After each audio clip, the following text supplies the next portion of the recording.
now that you explained it very clearly, I understand it because I have PhD, and also you also break it down for people that probably don't have the degrees that we have. But then I also understand that people still have some fears around getting involved with assisted conception technologies. And with your experience, why do you think people try to stay away from it?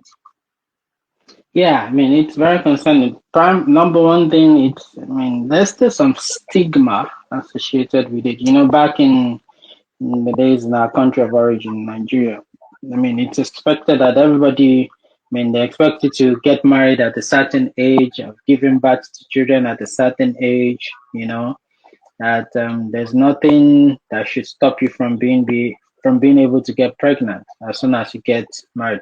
In fact, from the next day, your family member will start asking you, "How far? How is it going? Have you gotten pregnant? Yeah, we just got married yesterday. Now it doesn't work like that, So it still has to take some time. So there's a stigma associated with it that everybody's supposed to be able to achieve pregnancy naturally. All right. But that's not always the case because biology differs, right? Some people, it might just be a genetic condition that suscepts them to that particular situation, So there is a stigma associated with it, and gradually, it's waning with education, with the enlightenment, like what you're doing for your audience right now. Some people get to learn more about it. That hey, I mean, it's not a matter of stigma. It's a matter of you. It's just like if you're sick, you go see a doctor. And the doctor prescribes the right medications or treatment course for you to get better. Right. So it's I don't want to call it a disease. It's pretty much a medical condition that just needs to be treated. And there is actually, I mean, viable treatment for it that people can opt for. Right. Although IVF seems a little expensive in some part of the world, but come to think of it, Nigeria seems to be the cheapest place to get IVF done, all right? Some parts of Africa. For instance, you could have clinics doing a package of IVF for as high as $30,000. And guess what? You can get same treatment for $3,000 in Nigeria. And from start to finish, you might not pay more than that. So it's actually accessible. Back in the days when I used to practice in Nigeria before I traveled to the United States for graduate studies, I didn't japa like they normally say now. I mean, you two, you didn't japa. We only went for graduate studies before the japa syndrome started. So, but then when we finished our graduate study, we decided to stay and utilize some more opportunities. But back in the days, I could count the number of IVF clinics we had in Nigeria, and they were not more than 20, right? Maybe less than 20 IVF clinics back then. That is 2010, 2011, right? Like how many years ago? 14 years ago now. But now, as at recent count, because we now have a regulatory body that governs the establishment of those clinics and the practices, not still well governed yet. There's still some lapses here and there, but it's much better than before. Um, I could count up to 100 clinics now in Nigeria, right? Even Canada doesn't have 100 IVF clinics. They probably have a little over 35, less than 50. All right. Um, South Africa doesn't have that many, maybe close. All right. So Nigeria has quite a number of IVF clinics that are developing, also offering quality good services. So they call something now medical tourism, that even people who are resident in the United States can travel to Africa to go get an IVF treatment done because it's cheaper to access there. So, and now that there is a governing body regulating them, people are now getting more, how do I say it, more comfortable, trying to access it. It's not so much of a stigma right now. Some people even elect not to have natural conception. You know, I mean, super rich people here in the United Yeah. States, there are some models that don't want to mess up with their body's physique. That if I get pregnant, I'm going to lose my physique. I'm going to lose, income and things like that. So they elect to do IVF, get a gestational carrier to carry their pregnancy. It's going to be their eggs and their spouse's sperm, all right? But then they are using an external incubator, a human incubator, a gestational carrier, what we call a surrogate, right, to carry their pregnancy. And some people is because they can genuinely not carry a pregnancy. Some people don't have a uterus. They don't have a functional uterus. Or maybe they've gone through some surgeries in the past where their uterus has been messed up, or they actually had to take out the uterus for cases like cancer, right? Uterine cancer, for instance, where they have to evacuate, remove the uterus, right? But then they can still maintain the ovaries. The person is still fertile, but they might not just be able to carry a pregnancy.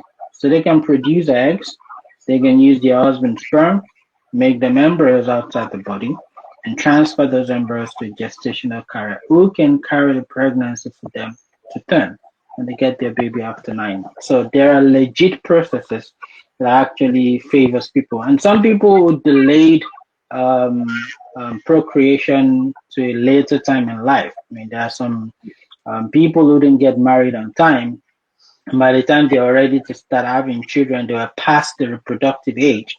For instance, the cutoff for you being able to carry pregnancy in the United States, if you are above 50, 53, they won't let you carry a pregnancy because it's dangerous for you to carry a pregnancy at such advanced age. You could have cardiovascular conditions. I mean, there's been an incident whereby a lady was made to carry pregnancy around 50 plus years, actually got pregnant, delivered the baby, but a few years later died because of cardiovascular complications from the pregnancy. So it's a very dangerous event to attempt when you're advanced in age. So there is a cut of age. Even when people say, "Oh, I really want to get pregnant," the first thing we start with them is, "What's your age?" All right. There's even a cut of age where you can produce eggs up until. All right. So anybody approaching the age of 40, 41, 42, right, at those ages, we are already seeing a decline in egg quality. Not that you still not be able to make eggs. You can produce eggs, but the quality of those eggs are now being, they're not as good anymore. That even if we create embryos with them, the chances that there will be abnormal embryos is high. All right, so that will bring us to that level of we talking about reproductive genetics.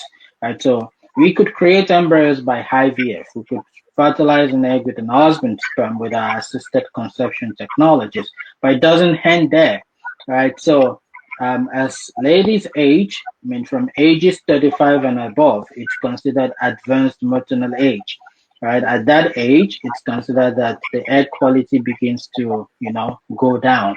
So they also recommend that if you know that you're not ready to start making babies, all right, in your early years of marriage, it's recommended that you freeze your eggs before you start getting older, all right, because the genetics of those eggs begin to decline.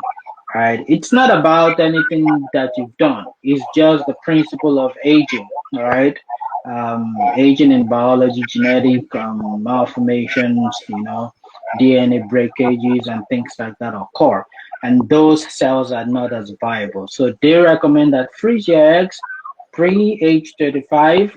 Right, if you know you want to have babies, make sure you get your babies done with your own eggs. They could still consider, some places could still consider you to use your eggs even till age 42, 43. All right, sometimes even 44, 45. But the chances of success at those advanced ages are low. All right, so then that's when they now start recommending donor eggs. All right, donor eggs is that, I mean, you have it at the back of your mind that genetically speaking, you don't have any connection to that egg, right? It's not your egg, but you can um, believe it to be a kind of adoption, like you're adopting a baby that you're actually giving birth to yourself. So some people can settle with that. So that's part of the, the stigma that also arises with IVF, that some people want to not go for it, or be wary doing it. And there are some religious beliefs. So, for instance, some religions believe that you should not play God when it comes to things of procreation. Right? I have a friend tell me sometimes, don't you think you're playing God? That you're actually creating life out of the body. I said, well, I see myself as a scientist, as a clinician, right? I'm like someone who is sick who goes to the hospital and gets cured by the doctor, right? I mean, in a way, we are also doing God's work. That's what I actually tell them eventually. So some religion don't believe in it, right? Some religion don't even believe in you doing family planning, all right? So, but we don't stigmatize those. We just take people for their belief system and let them do whatever it is they feel is comfortable with them. Some religions, all right, when they come to us for IVF, they have to monitor their eggs and their sperm. You know, like when we have to dedicate a special incubator for them, they will practically padlock their incubator or seal it shut because they don't want a situation whereby there's going to be a mix up. Or maybe they believe that someone's going to come in the middle of the night to steal their embryos, which is quite funny sometimes. But we let them do that, all right? So, and we accept them for their religious beliefs as well. So those are some of those things. Some religion are beginning to be amenable to the, the understandings that you give to them, like, okay, we can accept that you do this as long as it works for you, right? Some people have to go take permission from their rabbi before they actually proceed with IVF, which is understandable as well. So maybe with time, it will be globally acceptable. I mean, the penetration, they said there have been more than 12 million IVF babies born worldwide. All right. So more people are embracing it. And as soon as people get to understand their medical condition as it relates